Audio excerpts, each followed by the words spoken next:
মিচিং ভাষাক প্ৰাথমিক শিক্ষা মাধ্যমত স্বীকৃতিক লৈ উৎসাহিত টিয়কৰ চৌচাবাদবাসী।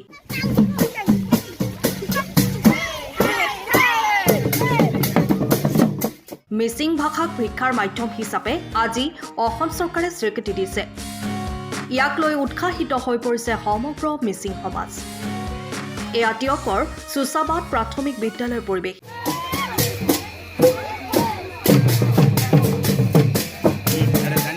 অসম চৰকাৰে এই ঘোষণা কৰাৰ পাছতে আজি বিদ্যালয়লৈ শিক্ষা সামগ্ৰী তথা শিক্ষকক এইদৰে আদৰণি জনাইছে সমূহ মিচিং সমাজে। উল্লেখযোগ্য যে দীৰ্ঘদিন ধৰি মিচিং জনগোষ্ঠীৰ বিভিন্ন জাতীয় সংগঠনে মিচিং ভাষা প্ৰাথমিক শিক্ষা পৰ্যায়ত প্ৰচলনৰ বাবে চৰকাৰৰ ওচৰত দাবী জনাই আহিছিল ভাষাটোৰ উত্তৰণৰ অৰ্থে।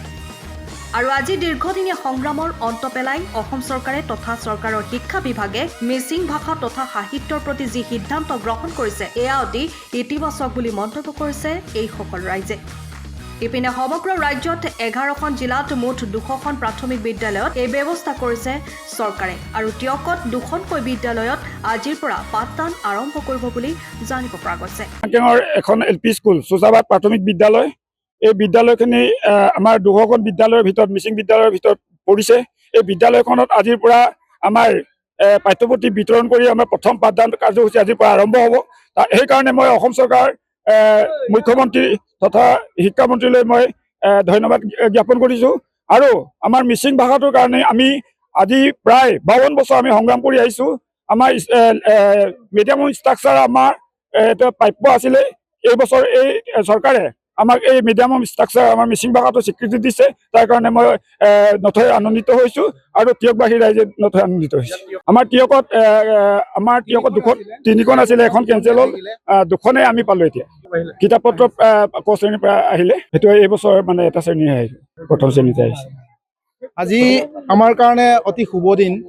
অসম চৰকাৰে আমি 40 বছৰ আন্দোলন কৰাৰ পাছত প্ৰাথমিক বিদ্যালয়ত যিটো আমাৰ মিডিয়াম অফ ইনষ্ট্ৰাকশ্যন হিচাপে মিচিং ভাষাটোক দিয়াৰ কাৰণে আমি অসম চৰকাৰৰ শিক্ষামন্ত্ৰী তথা মুখ্যমন্ত্ৰীলৈ ধন্যবাদ জ্ঞাপন কৰিছোঁ।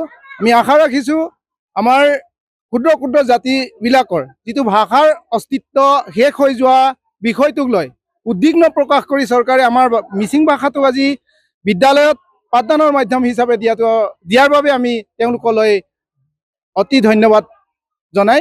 টিয়কৰ পৰা বিৰাজ Bora report, time of Assam. সময়ৰ খবৰ সময়ত পাবলৈ ফ'ল' কৰক টাইম অফ আছাম।